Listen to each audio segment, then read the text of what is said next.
Good morning, London Assembly members, colleagues and members of the public, both in the chamber and watching the webcast at home. I am Mary Harpley and I am the Chief Officer of the Greater London Authority. I am opening the annual meeting of the London Assembly. I will shortly conduct the election for the Chair of the London Assembly for the 2025-2026 year. But before I do, I am delighted to welcome to the meeting Florence Eshalomi MP, who will be delivering our opening address as part of the Assembly's celebrations for the 25th anniversary of the establishment of the Greater London Authority and the London Assembly. Florence is the Member of Parliament for Vauxhall and Camberwell Green, the Chair of the Housing, Communities and Local Government Commons Select Committee, and I know that many of you will also know her from her work on the London Assembly as the former Assembly Member for Lambeth and Southwark. Florence, can I invite you to the lectern, please?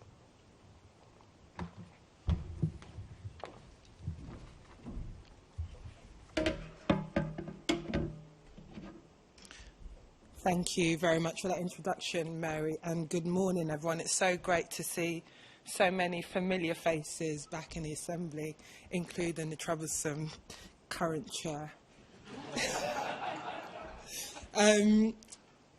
It's a pleasure to be with you all this morning, and as we mark 25 years of the London Assembly, and I've got to be honest, it actually makes me feel a bit old, because I remember when the Assembly was formed way back when, and that excitement that came with London getting back its devolved region, and the way that that devolution is leading the way and helping Londoners shape the way that our city is formed. Obviously, we remember that the GLA came about after the disbanding of the Greater London Council, which I'm pleased to say the home of that sits in the former home of that sits in my constituency of Vauxhall and Camberwell Green. And I think back to when the GLA was formed, those 25 years ago, never in that point did I think that a working class girl from Brixton, and 5 years later I'd be standing as a councillor in my borough of Lambeth. But I believe that that proved the start of a journey which took me directly to City Hall just a decade later. As the Assembly member for my home seat of Lambeth and Southwark, I was proud to serve as the Deputy Chair and then the Chair of the Transport Committee, and I also sat on the Police Crime Committee with the then London-wide Assembly member, who many of you will know is now the leader of the opposition. I also served on the Fire Resilience and Emergency Planning Committee.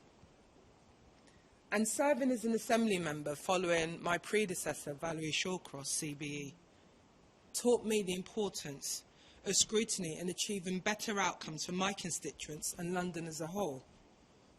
I learnt so much during my time as an Assembly member about the functions of big political institutions and the process of public resources and how those decisions are made. Building on my experience as a councillor in Brixton Hill, it taught me what political bodies can do well and how to spot some of those common mistakes so that we can achieve better outcomes. Most importantly, I learnt the power of effective scrutiny to hold key decision makers, including the Met Police Commissioner, the London Fire Commissioner, and the then Chief Exec of Crossrail to account. I remember many heated Police and Crime Committee meetings, including one meeting where I challenged the then Met Police Commissioner on the Met's use of their social media policy and the images of zombie knives. To think many years later we are still having that discussion around zombie knives. And I remember challenging the Met on the use of the gangs matrix. And we all know what happened with the delay of Crossrail, but again, that effective scrutiny from the Assembly shows why it's really important. And these skills have been really important in helping me navigate Parliament, since I was elected firstly as the MP for Vauxhall.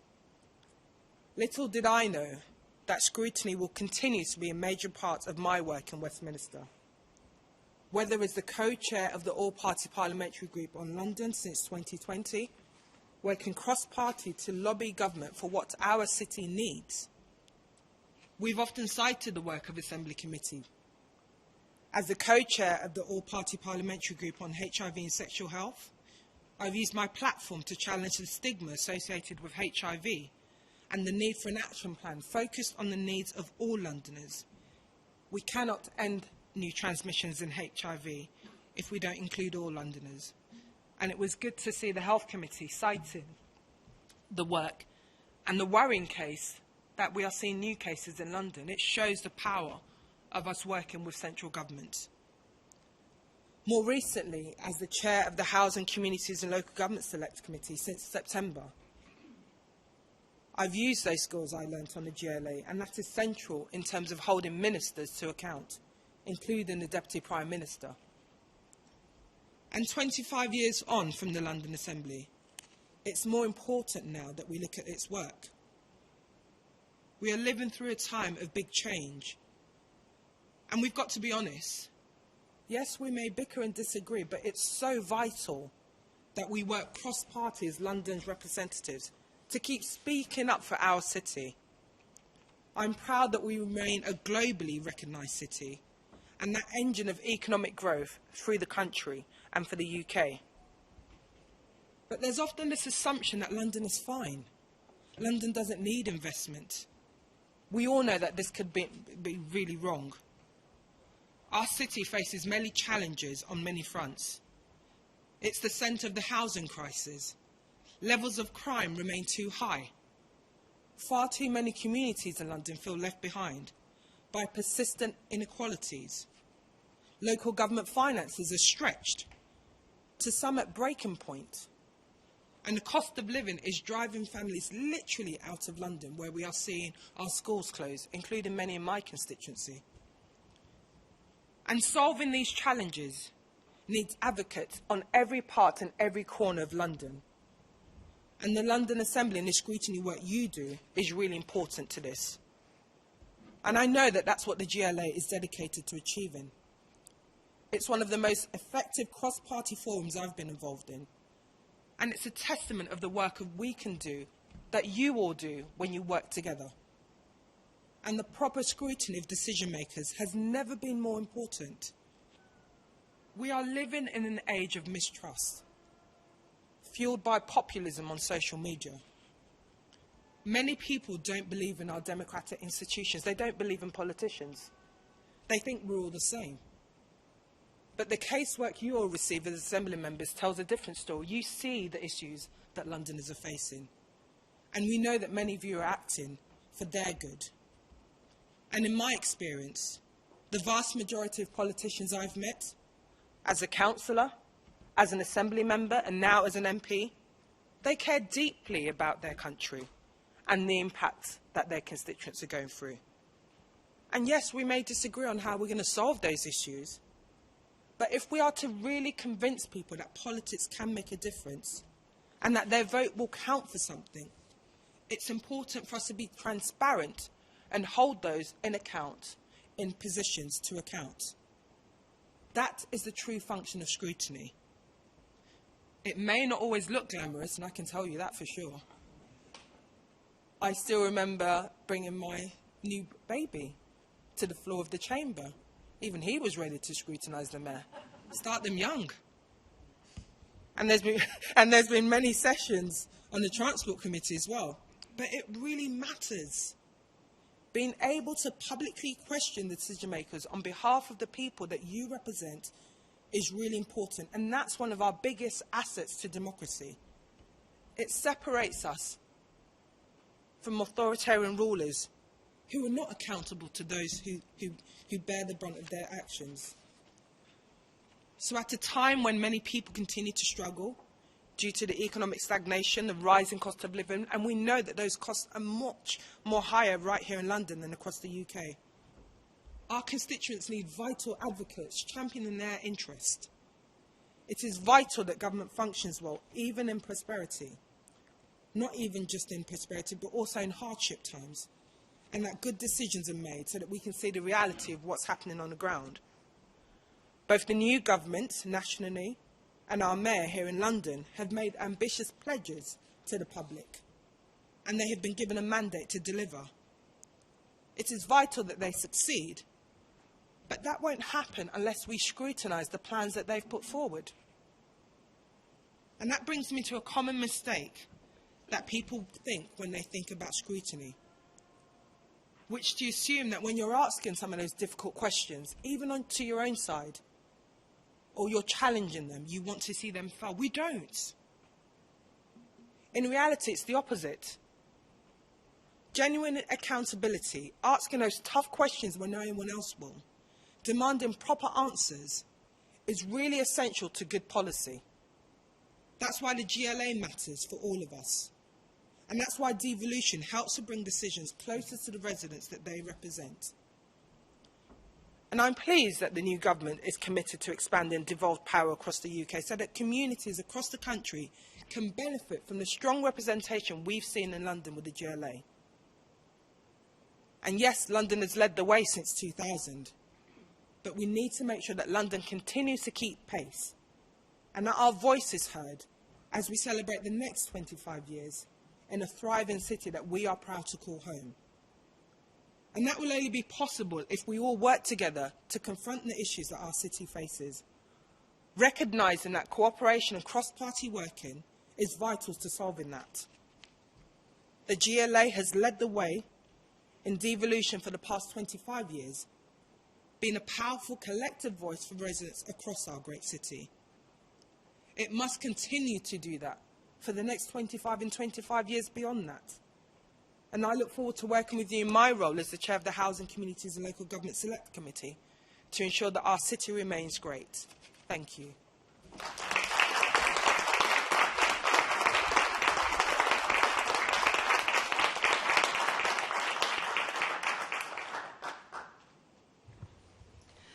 Thank you very much, Florence, on behalf of us all for joining us this morning. We now move on to the second item on the agenda. The Chair of the Assembly for the 24-25 Assembly year will, in a moment, make a speech about his year as Chair. And then after that speech, I will take any other speakers, and we will then move to election of the Chair of the Assembly for the 25-26 Assembly year. But before I do that, Assembly Member Boff, over to you. Thank you, Chair. Thank you, Florence, for a great speech. It's something that, that we can all agree with, that importance of scrutiny. And we should always keep in mind what a remarkable institution this is.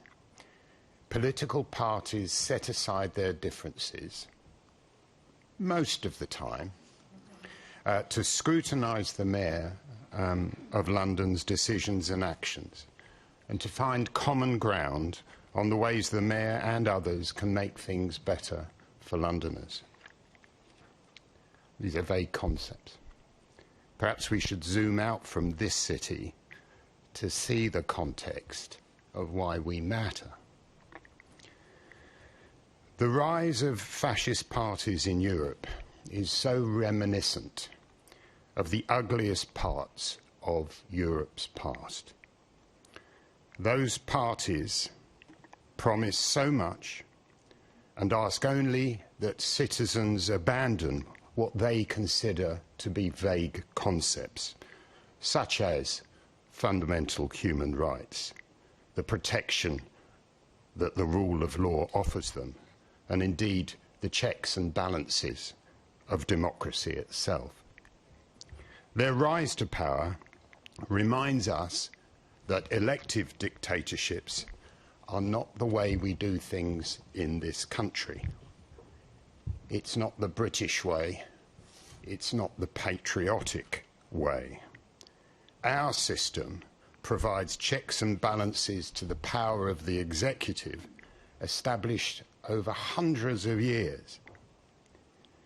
And yet, at the moment, local government is being revised throughout the country. But I must say, I believe the model of metro mayors is sadly deficient in terms of their scrutiny and accountability because they have no assemblies like this. being held to account by people who have a mandate to do so, rather than as add-ons to a councillor's existing responsibilities, is vital to the functioning of the Greater London Authority. I mean, some ask what relevance the London Assembly has, bearing in mind we don't have direct control over any of the services that are provided to Londoners. Rather, our role is to persuade, hold to account, and sometimes cajole the executive to respond to the concerns and the aspirations of Londoners. The GLA spends £22 billion of taxpayers' money every year, maybe more now. Somebody from budget will tell me it's more than that. Our oversight of that huge expenditure to ensure that it is spent wisely costs about £8 million, or less than £1 per Londoner a year. You tell me what blue chip company wouldn't be happy with audit costs of that magnitude. But our oversight role, which we spend most of our time on, is not our only job. Whether it is the approval of the budget, the Mayor's strategies, or indeed the establishment of mayoral development corporations, this Assembly does have real power if we act together. Mayors of any political persuasion should never have the impression that the Assembly's support can be taken for granted. To lead a mayor to that point of view would be to negate the important role that we as an Assembly have. This year we have collectively carried out some hugely important work, and I can't mention all of it because there is so much of it. But our reports on HIV in London, on the London Fire Brigade culture, on public order policing, on net zero, on tall buildings, and the Assembly's response to the Mayor's plans to establish a mayoral development corporation on Oxford Street are some of those pieces of work that are going to have particular relevance. Above all, in this year, you may have noticed that I have championed young Londoners. I was delighted to be among those Assembly members and Ross Lydall who presented prizes at the inaugural London Youth Achievement Awards last week, recognising the huge impact that young people have in our great city, and will be arguing for this to be in the Assembly's calendar for next year and every year after. At the risk of channeling Whitney Houston, they are our future, and we need them to see that democracy works for them as well. So as we start this 25th anniversary year, we should all take the opportunities that this milestone offers us to remind London of what we do and why we do it, to hold those in power to account and to celebrate the difference that this Assembly has made to the city. Now, of course, this is the AGM, or as I like to call it, Liberation Day, and I'll be handing the baton to Len Duval. Oh well, I'm not going to presume what the Assembly decision the Assembly might reach, but just randomly pick Len Duval as somebody who could be a very good chair. Why? Because I know that he values this institution as much, if not more, than I do. And secondly, who will be sitting by his side, and I don't mean me. Len, you will make mistakes, as I have done. Usually, may I say, at the expense of Emma Best, to whom I repeatedly have to apologise when I've made the wrong judgment, so I'm sorry about that. But Rebecca will be there to put you back on track. And I want to thank her and all the scrutiny team for being the consummate professionals that they are, despite that one moment when somebody forgot the gavel. The consummate professionals they are, and for the assistance she and her team have given to me over the past 2 years. So this is a day of celebration, and thank you for the honour of making me chair over the past 2 years, and thank you for liberating me today. Thank you very much.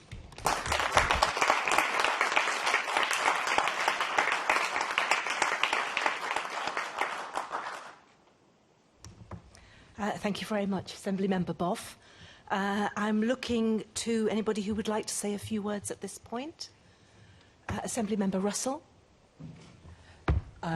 Thank you. I think Assembly Member Best has just shown exactly why it is that we all had confidence in him as our chair over this last 2 years. Andrew has been incredibly fair and has, as he's confessed just now, had to apologise to Assembly Member Best because he has tried to hold the line between us all in this chamber, irrespective of which party we're in.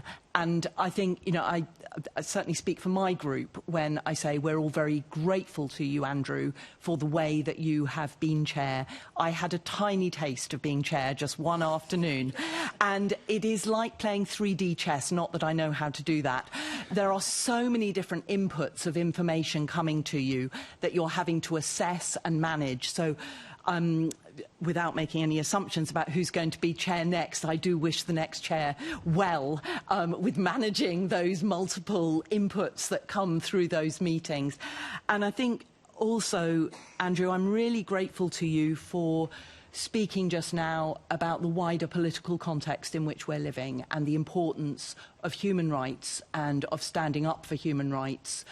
And it is really important that every single one of us, cross-party, heeds Andrew's words about the importance of that cross-party scrutiny and the value of when we come together and agree our reports and our outputs from our scrutiny work, that it is so much more powerful when we speak with one voice. So, Andrew, thank you for pointing that out, and thank you for all you've done for us.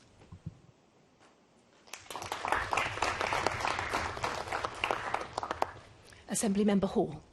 Thank you. First, can I just say, Flo, it's so lovely to see you. And thank you so much for referring to Andrew as troublesome, because I can do that myself now, given that you've done the lead. Can I just say something, Andrew? Wherever I go, because so many people know you, they always turn around to me and say, how the hell are you two in the same party?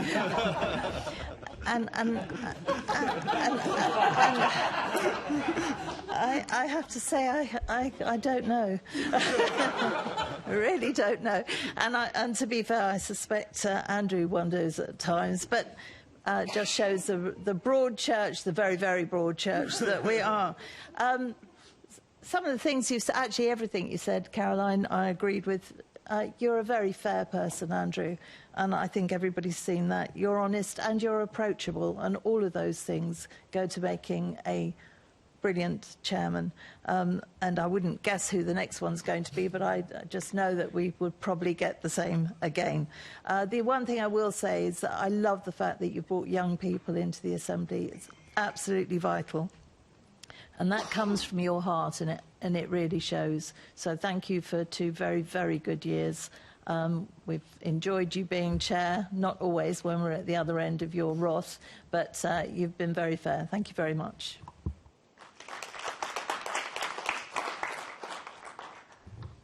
Assembly Member Bakari. Thank you.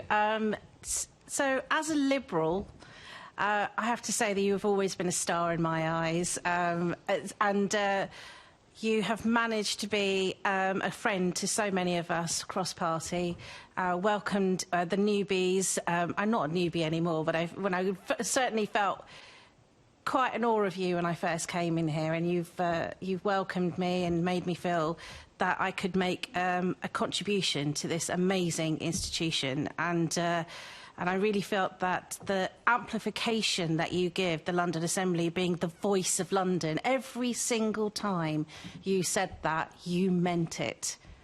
And I know that that came from your heart, and it came through for all of us. It made us always remind ourselves of our role and the importance that the London Assembly has. But also your skill and your humour in dealing with sometimes our spicy debates that we have here in the chamber. But your dedication, as so many people have said, about human rights, but also international relationships, the way you are able to bring people from all over the world to this City Hall and amplify the work that we do internationally is something that I'm so impressed by, the way you do and the work that you do in this particular area. As everyone has said, your support for young people has been a real amazing a way of showing the importance of the Assembly, but also your passion as well for young people through the London Youth Assembly Awards. It was a fantastic event, and it will be your legacy, because we will make sure that this continues every year, and we will remember that this started with you, Andrew. So thank you so much for everything that you've done for us as chair, and also personally, on a very personal level, as being a friend to all of us. Thank you.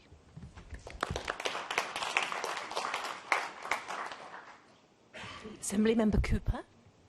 Thanks very much, Mary. Andrew, obviously I've known you since 2016 when I was first elected, which was actually at the same time as Florence, who's just spoken to us. Quite a momentous year, 2016, wasn't it? And I can remember where I've served on the Housing Committee since then, going to talk to Andrew in his office when I'd been in City Hall, I think, for about a week, and he was very helpful, because I don't know at that point how long he'd been on the Housing Committee. That might be information I'm not permitted to disclose, because it might have been for a very long time. And we had a really useful discussion, and I did feel that that was something that I was going to look forward to doing cross-party scrutiny with Andrew on that committee, which we have undertaken for all those years since then. And it is a great way of working together. I think probably our meetings in here, when we have the plenaries and the MQT, which obviously Andrew has had the pleasure, I'm not sure that is the word, of trying to wrangle. But I think the work that we do in the committees, which Florence was referring to as well, and Andrew, is incredibly important, and the way that we have been able to build those cross-party alliances over incredibly important areas, because it's not just transport and policing and the fire brigade, but housing, these really, really big issues that matter so much to Londoners. And finally, the last thing I want to say is, when I was having that conversation with Andrew, he looked at me and he said, "You do realise that it's your fault that I'm still here?" And I said, "I'm sorry." And of course, it's the interplay between the geographical seats and the list. And Andrew was telling me that because I'd been elected in 2016 in a geographical seat, he had maintained his position on the list and been re-elected. So, Andrew, I'm very glad I won, not just because I won, but because we got to keep you. Thank you.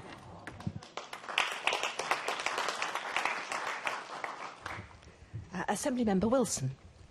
Thank you. I won't speak for long, which you'll all be pleased about. I've done enough of that on the media over the last few days. But just wanted to say, Andrew, a big, big thank you for everything you've done this year, keeping us all in check, with impeccable fairness to everybody without fear or favour, and in particular encouraging and helping new members like myself get settled in and understand the processes and how it all works, and again doing that with absolutely impeccable fairness. So thank you for that.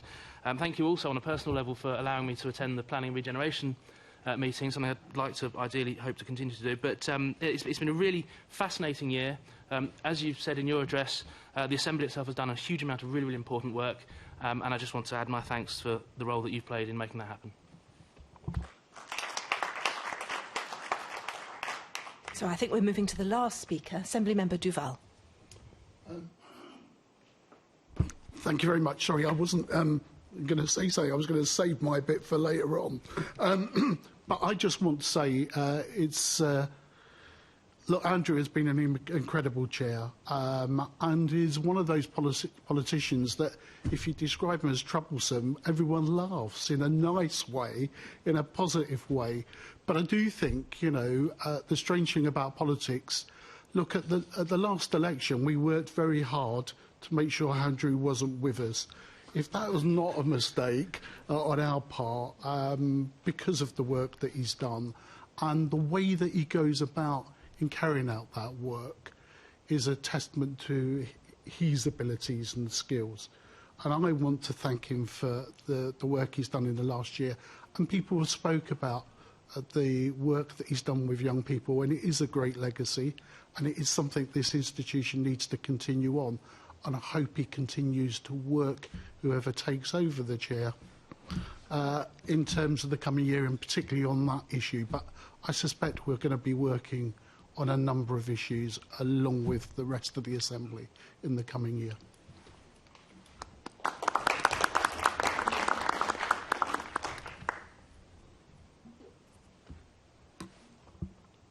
Okay, thank you very much to all speakers. So let's find out who is going to be the next chair of the London Assembly.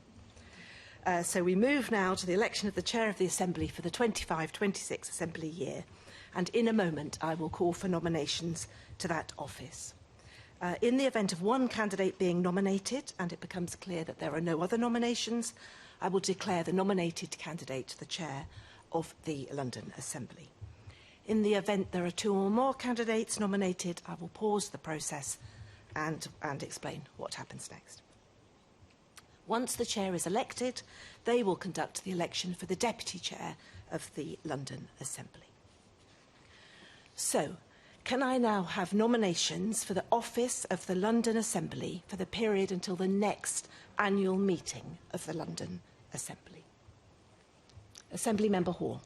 It gives me great pleasure to nominate Assembly Member Len Duval. May I have a seconder for that nomination? Assembly Member Cooper. I'd like to second Assembly Member Hall's nomination for Len Duval as the chair.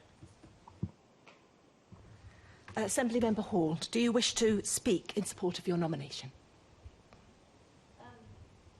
Thank you. I've known Len for a very long time, and when we're not in the chamber, we get on extremely well, and I feel sure he's going to be as fair, if not more fair, than Andrew Boff, bearing in mind we're on the opposite side.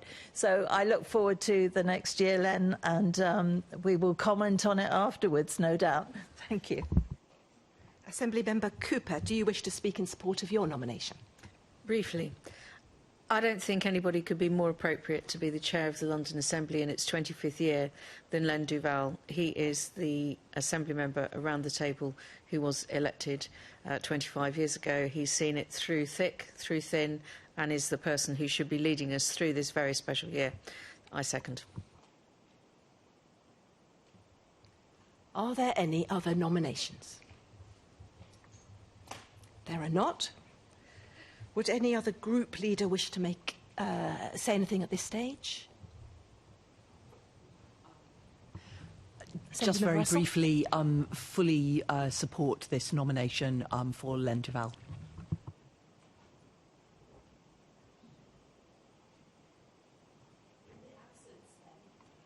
In the absence, then, of any further nominations, I formally declare Assembly Member Duval as chair of the London Assembly for the period up until the next annual meeting of the Assembly.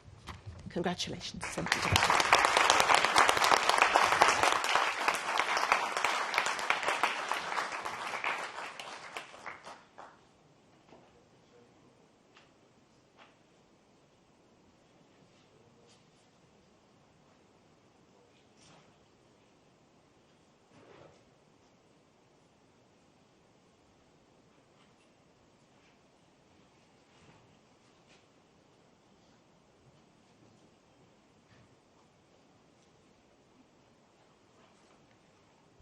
Can I just give a small gift to Assembly Member Boff for his work of the past year or so? Thank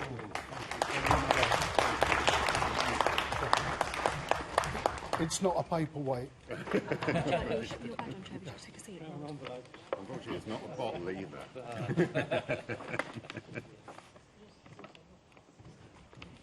Thank you, Chair. We now move to the election of Deputy Chair and... Shall I say a few words? Yes, please do. Look, if I may, can I just say a few words in terms of taking this office? I'm very humbled by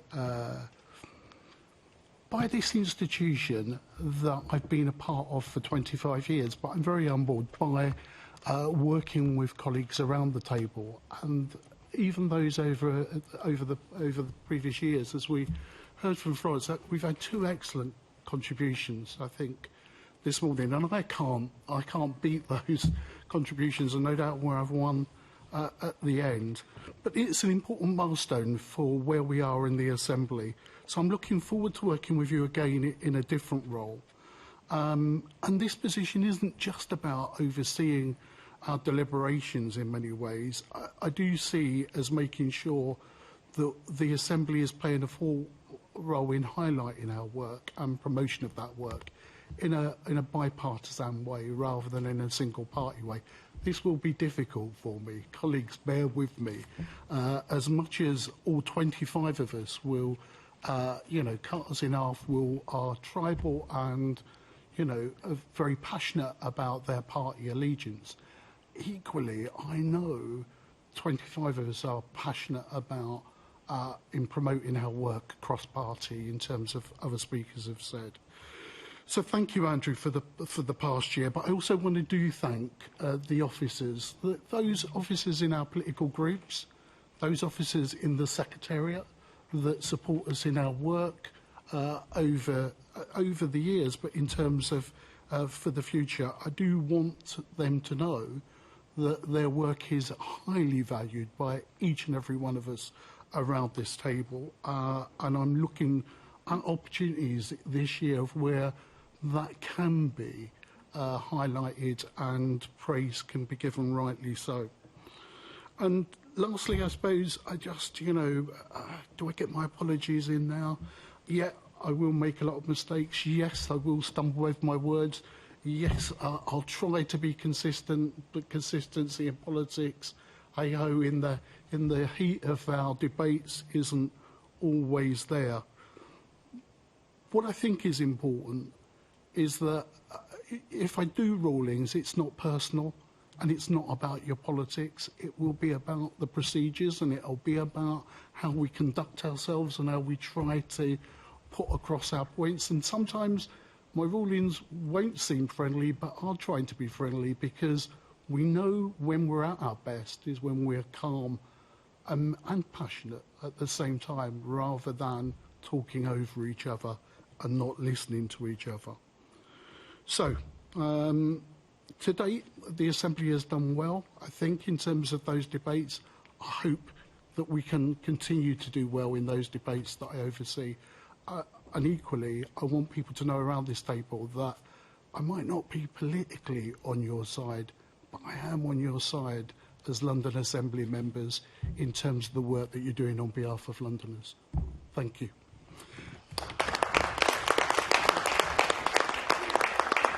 Now, let's move. If I can have nominations for the office of Deputy Chair for the London Assembly for 25/26 Assembly year.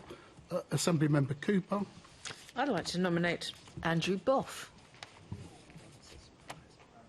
And is that seconded? Assembly Member Hall. I'd like to second that. Thank you, Chair. Right, there is no further nominations around the table. Can I declare Andrew Boff as the Deputy Chair of the Assembly? Thank you very much.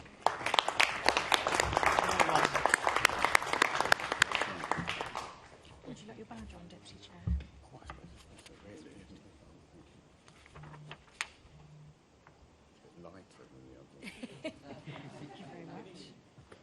And now I just say the formal words. I declare Assembly Member Andrew Boff as the Deputy Chair of the London Assembly for a period until the next meeting of the Assembly. Let's move then on to apologies for item 3, apologies for absence and the Chair's announcements. Can I ask the Clerk, Rebecca Arnold, to confirm any apologies for absence? Thank you, Chair. We have apologies for absence today from Assembly Member Emma and Assembly Member Roberts. Thank you. The London Assembly Conservative Group has provided formal notice that Susan All AM has been elected as Group Leader. Emma Best AM remains as the Group Deputy Leader, and Thomas Terrell AM is now the Group Whip and Business Manager. I would also like to welcome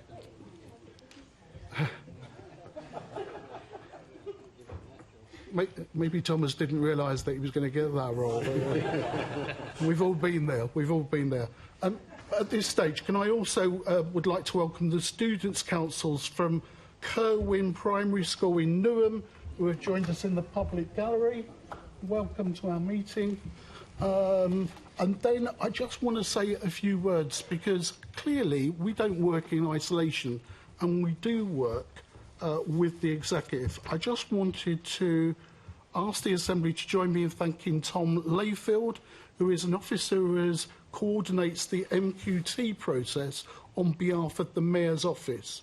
Tom is leaving the GLA after 5 years, and I know that the Assembly members will appreciate how much work goes into coordinating the answers to the questions we submit to the Mayor, and will join me in wishing Tom well on his next role. And I think individual groups have had liaison with Tom over the years. So let's thank that member of the Mayor's team in terms of their work with us. You know, yes, we do get answers sometimes to the Mayor's questions. And, you know, Tom has been key to it. Thank you very much. Let's move on to item 4, declarations of interest. Can I ask the Assembly to note the recommendations set out in item 4? Can I ask the Assembly members to declare any other disclosable pecuniary interests or other relevant interests where they relate to the items on the agenda for today's meeting? No. Let's move on. Item 5. Can I ask the Assembly to confirm the minutes of the London Assembly plenary meeting held on the 5th of September 2024 and the MQT meeting held on the 20th of March, and the minutes of the confirmation hearings committees held on the 3rd of February to be signed by me as a correct record? Okay, let's move on to item 6. This is where I'm going to take some water, and maybe I might pause just occasionally in terms of this script that I've got. Okay, so item 6, the establishment of Assembly committees and bodies for 2025/26. Some papers have been tabled which set out the proposed committee structures for 2025/26, terms of reference, seat allocations, membership, chairs and deputy chairs, and that document has been published on the GLA's website. I propose dealing with agenda items 6, 7 and 8 together, and therefore moving amended recommendations as follows. Can I ask the Assembly A, to establish the bodies set out in the tabled Appendix 1 as ordinary committees for 2025/26 Assembly year, with the size, seat allocation, terms of reference, membership, chairs, deputy chairs, as also set out in the appendix. B, to agree that all members of each established Assembly party group are authorised to act as substitute members for any other members of their group in ordinary committee. C, note that the committee structure is set out in Table Appendix 1 complies with the proportionality rules in accordance with the provisions of Section 17 of the Local Government and Housing Act 1989. And D, establish the body set out in the table Appendix 2 as working groups of the GLA Oversight Committee for 2025/26 Assembly year, with the size and seat allocation, terms of reference, membership, chairs, deputy chairs, as also set out in the appendix. E, to reconfirm the existing standing delegations to the Chair of the Assembly in respect of powers conferred by Schedule 4A of the Greater London Authority Act 1999 as amended, to decide to hold the confirmation hearing and to decide whether to request the candidate to produce any documents, and F, to reconfirm the previous decisions of the then Business Management and Appointments Committee in respect of committee meetings, work programmes and set out in paragraph 4.48, 4.49 of the report. Big breath. Thank you very much for that. Item 7. Go straight to item 9, Chair. Oh, That's all item. done. Sorry. Yes, thank you. Item 9. We're nearly there. Date of the Assembly and the committee meetings of 2024/25. Can I ask the Assembly to agree the timetable with the London Assembly and the committee meetings for 2025/26 Assembly year as set out in the report? Item 10, GLA corporate governance documents. We now turn to agenda item 10, which sets out corporate governance documents for noting, namely the Assembly and mayoral schemes of delegations and the Assembly decision-making framework. The Assembly is also asked to reconfirm the standing delegations of authority to the Executive Director of the Assembly Secretariat. Can I ask the Assembly to agree the recommendations set out in the report? Item 11, reports of the Assembly members on works of outside bodies. Can the Assembly note the report of Leonie Cooper AM on the work of the London Sustainable Development Commission over the past year as tabled? And item 12, can I ask, look, this is an important moment for me. It's almost like as you grow up with people and as you work closely with them over the years, in many ways, I'm very pleased that we're able, and that Ross Lydall, the City Hall editor of The Standard, a great institution. I've not always been in favour at some of its stances, but a great institution of London in terms of that. But also, Ross, I'd like to say, you know, before you begin, because I won't say at the end, but thank you for you and your colleagues in terms of the coverage that you give to our work here at City Hall, because it's important that, you know, even if it's uncomfortable for politicians, that we have journalisms along the lines that journalism is part of our democracy and part of the way that we carry out our business. So can I ask you to come and take the lectern to give us a closing address in terms of the last, your views of the last 25 years of the work here at City Hall?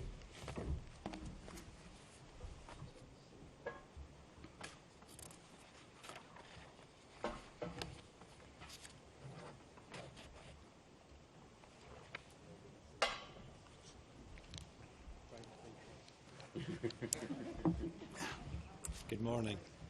Thank you, Len, for your kind words. I've been reporting on the Mayor of London and the London Assembly for more than 20 years. I can't tell you how strange it feels to be on this side of the security glass.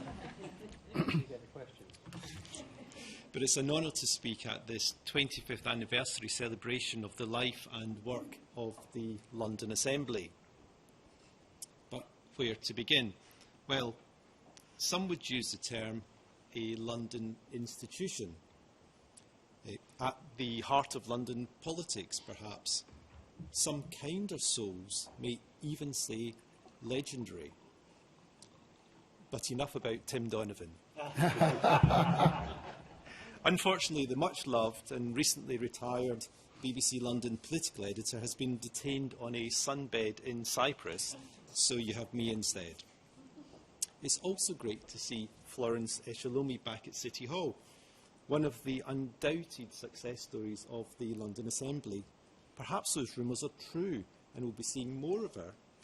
in this building after the 2028 mayoral election. Well, it may be time to get down and check out that Paddy Power website. Now, I became a Londoner 30 years ago. After university, I passed my journalism exams at Harlow College in Essex.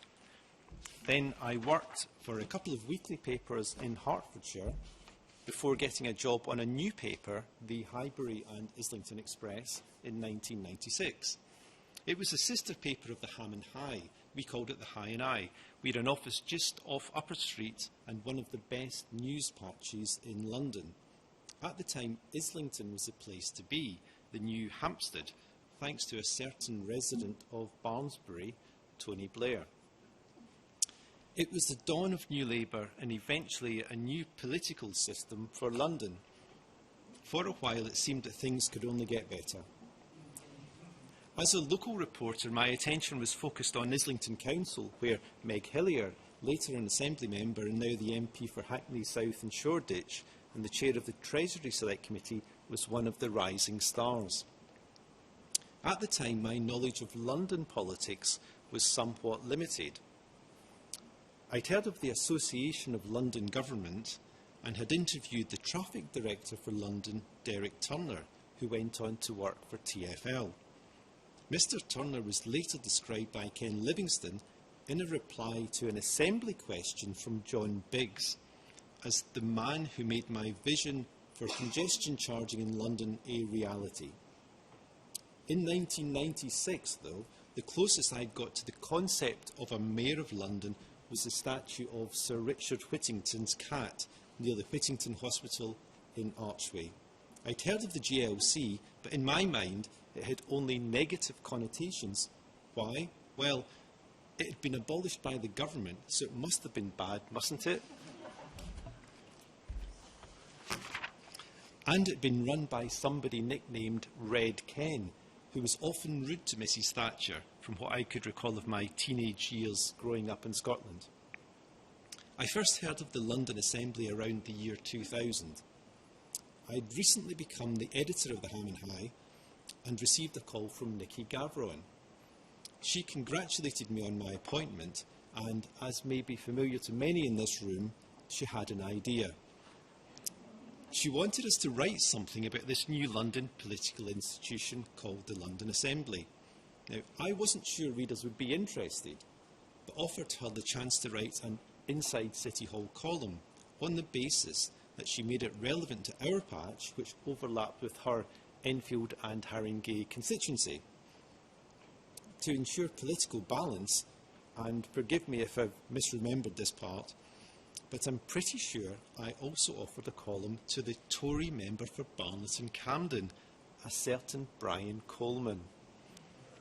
Little did I know how much entertainment Brian was about to provide to the journalistic fraternity over the next decade or two. I joined the Evening Standard in early 2002. A few months later, the Queen opened the new City Hall. Alas, it was one of my colleagues who got that gig to go and cover the Queen's opening of the new City Hall. But two stories sort of stick in the memory. One was the fear, which may actually have happened in reality, that Her Majesty got stuck in the lift on the way to London's living room on the 9th floor of the building. The other story I was told was that on seeing the panoramic view from the top of the old City Hall, the Duke of Edinburgh remarked, "What a shame it was to spend so much money and all you can see is South London."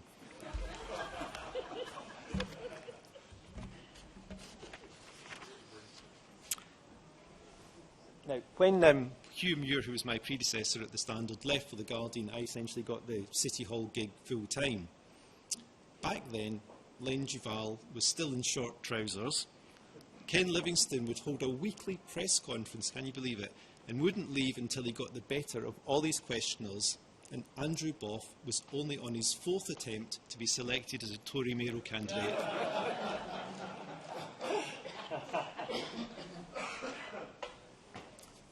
For accuracy, though, Andrew didn't actually make it onto the Assembly until 2008.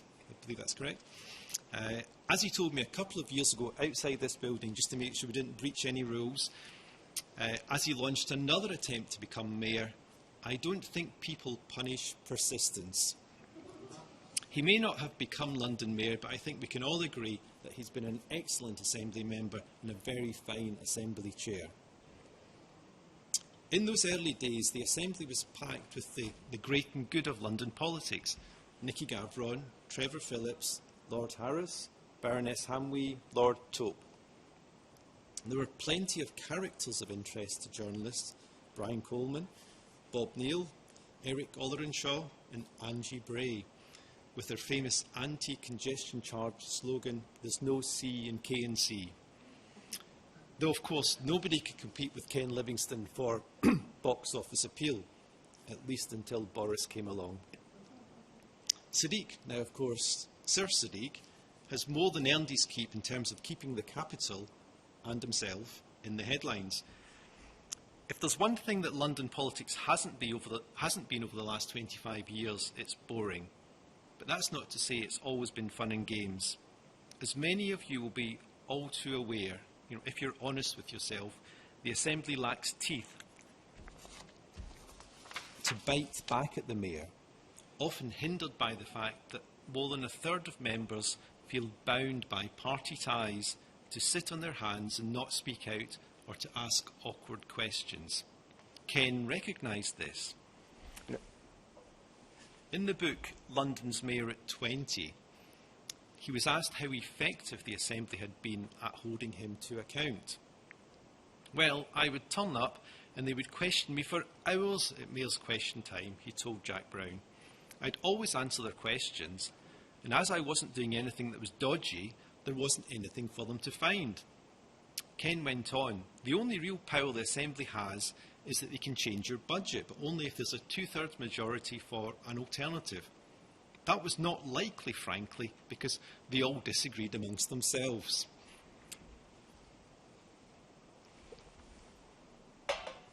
But interestingly, Ken added, "I would give the Assembly more powers if I could. They should have the power to come up with ideas, amend things the Mayor is providing and so on, if they get the votes through.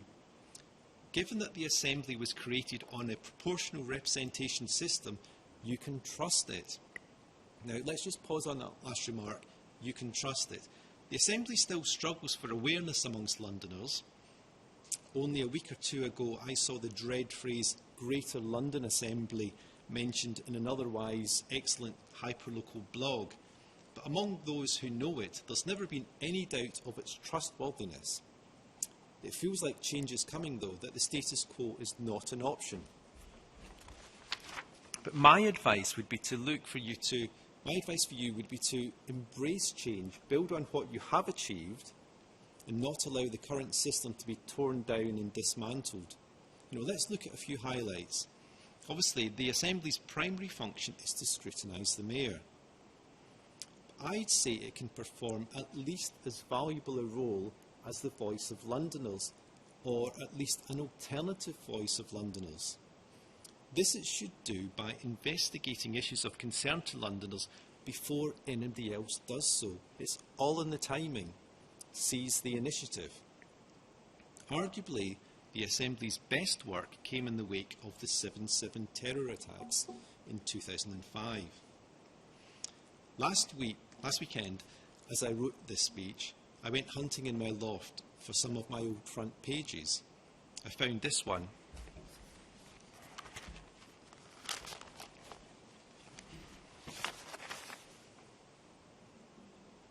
"7/7 Tapes of Death." The Assembly had got hold of an audio recording of a 999 call made by an office worker telling police that a bus had blown up in Tavistock Square just outside my window. "People are lying on the ground," he said. "There's people dead and everything, by the looks of it." What was notable about this story, aside from the horror of the day in question, was the date of this report, Thursday, November the 3rd, 2005. The Assembly had swung into action less than 4 months after the attacks. The full report, 700-page report, came out the following June. It was front page news again. There we are. 7-7, the damning failures. That was the standard splash that day. The Assembly report revealed the first ambulance reached Aldgate 23 minutes after the first 999 call. The first fire engine at Edgware Road took 19 minutes to arrive. No fire engines were sent to Russell Square within the first hour, and there was a shortage of ambulances for more than 2 hours. Thousands of survivors may be suffering post-traumatic stress without any professional help. Assembly members said at the time that their own report showed and highlighted the need for a full public inquiry. That was the Assembly at its best. A year later, the Evening Standard decided to do some scrutiny of its own by examining the record of the 25 Assembly members at the time. Over a double-page spread, the headline asked, "Are they worth £49,000 a year each?" We ranked each Assembly member out of 5 on 4 counts: effectiveness, visibility, achievements and X factor. The winner scored 16 out of 20. He was described as a silent assassin and a no-nonsense kingmaker. Any guesses? I'll go on. His entry read, "Despite a Prescott-like ability to mangle sentences, a South London accent and a fondness for football terrace vocabulary, only a fool would discount his influence." One observer compared his relationship with Ken Livingstone to that between Margaret Thatcher and Deputy Prime Minister William Whitelaw. "Len is Ken's little Willie," said the source. I'm sure Len will be a terrific chair of the Assembly in the coming year, and congratulations to him. One other early memory worth sharing is that of an unusual protest at City Hall, led by one of the more colourful Assembly members, Damien Hockney. Damien and his colleague Peter Hume-Cross were elected as UKIP members in 2004, but fell out with the party and renamed themselves One London, and then Veritas. Ken Livingstone preferred to describe Damien as the leader of the Nip and Tuck party due to his alleged fondness for cosmetic surgery. One of Ken's favourite sayings at the time was that his increase in the council tax precept would be less than the cost of a walnut whip a week. Damien Hockney wanted to demonstrate how much this added up to over a year and arrived in the City Hall chamber with a walnut whip at least 52 times the size of the normal walnut whip, precariously balanced on a silver salver. I'm pretty sure that Ken refused to take a bite. The Assembly has continued to help generate news over the years, but if I'm honest, not as much as either you or I would like. Its scrutiny role is frustrated by the fact that normally at least a third of members belong to the same party as the Mayor. The questions it asks are often out of date in news terms, not so much yesterday's news as last month's news. And the cast list of witnesses called to give evidence can be, forgive me, somewhat predictable. Now, this was not the case in November 2022, when Sir Tom Windsor appeared to answer questions about the Mayor's decision to oust Dame Cressida Dick as Commissioner of the Metropolitan Police. As you will recall, the Mayor and Sir Tom were sat at the same table barely 2 feet apart. The Assembly had to use its legal powers to force Sadiq to attend the first time it had done so. Predictably, there were fireworks. But more importantly, Londoners got to learn more about how the removal of Dame Cressida came about. More of this, please. In fact, we need more of a lot of things, if I may say so. I'd like to make a few suggestions in what I hope is a constructive manner. If these changes require amendments to the GLA Act, then lobby for them and do all you can in the interim. If somebody doesn't stop you, just keep doing it. What do I suggest? Speed up your scrutiny of the Mayor. Prime Minister's questions is weekly. First Minister's questions at Holyrood is weekly. Why is Mayor's question time only monthly or 10 a year? How about a 45-minute session every Tuesday and then 15 minutes afterwards to end the debate by looking at actually what the answers told you, a bit like the Radio 4 show. Alternatively, transform the monthly MQT, demand more oral updates, these are often the best bits, encourage the Mayor's team to use the platform to make big announcements and get grumpy if he doesn't. Turn it into a public event. Anyone making the trek here to City Hall gets to enter a ballot to ask a question of the Mayor, and that includes journalists. Stop asking written questions when Google or AI can find you the answer. Demand a verbal response for questions unanswered after 28 days. Make a big song and dance with a sort of annual school report on how many manifesto pledges the Mayor has met. If he's failing, if she's failing, outstanding or deserves to be put in special measures, be brave enough to say so. Scrap people's question time and move MQT around the city. Utilise the capital's many great town halls. If, for example, there's an outcry in Richmond over the loss of the Royal Parks Police, hold a meeting there. If the Mayor of Tower Hamlets scraps low-traffic neighbourhoods in his borough, go to the East End to learn what this could mean for London as a whole. Have faith in your convening powers. Even if Londoners still struggle to understand what the London Assembly is, they'll have heard of City Hall. Just think about it. Anyone invited to speak at New York City Hall or at the Hôtel de Ville in Paris wouldn't be turning down the invitation. Capitalise on this. Reposition City Hall as a place that Londoners instinctively come to debate and to raise issues of concern. Ask yourselves, what are the big issues concerning Londoners today? The cost of living. Can you do more to set the agenda by hearing from Londoners whose stories have yet to be told? What practical implications are there for Londoners from the Supreme Court ruling on gender? How do we tackle fare evasion and crime on public transport? Why are so few homes being built in London? Why are so many schools closing? How safe are our streets? Does London gain or lose from immigration? Is working from home something we should cherish and protect? OK, so you may say you've already looked into many of these issues, but be quick in your work and be punchy. Don't be afraid to return to the same subject. Promote and be proud of what you do. The mainstream media is in financial crisis. Make it easier for journalists to write about your work.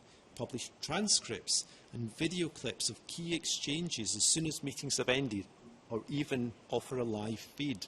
Make it easier for Londoners to engage. If they consume their news now in 30-second videos on their phones as they're sat on the Lizzie line, then publish 30-second video clips, not 90-page reports. Publish research on key subjects, such as the Commons Library does, to enable the current and future generation of London politicians to learn from the last 25 years. Demand more powers. I can think of no good reason why the Assembly shouldn't be given the Mayor's planning powers to determine major applications. The Mayor would still get to write the London plan, and if necessary can be the one to decide whether an application is called in or not. But when it is, it should be for the 25 Assembly members voting without any party whip to determine whether an application is approved or rejected. I remain to be convinced that the loss of the Metropolitan Police Authority and LFIPA has improved the accountability of the Met Police and the London Fire Brigade. MOPAC deserves your unrelenting scrutiny, as do the multitude of deputy mayors. There remains much to be done, but please see that as an opportunity, not as a criticism. After 25 years, it feels a good time to review whether things can be done not just differently, but better. Share your wisdom, argue your case, remain professional, elevate the standard of debate. As the voice of Londoners, make sure yours can be heard. Thank you.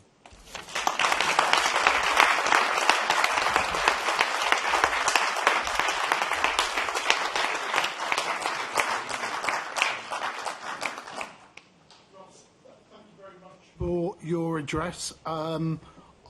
It's thoughtful and challenging at the same time, and no doubt over the coming months and years, some of those topics will return to us in different guises, and who knows, you may see some of those changes that you desire.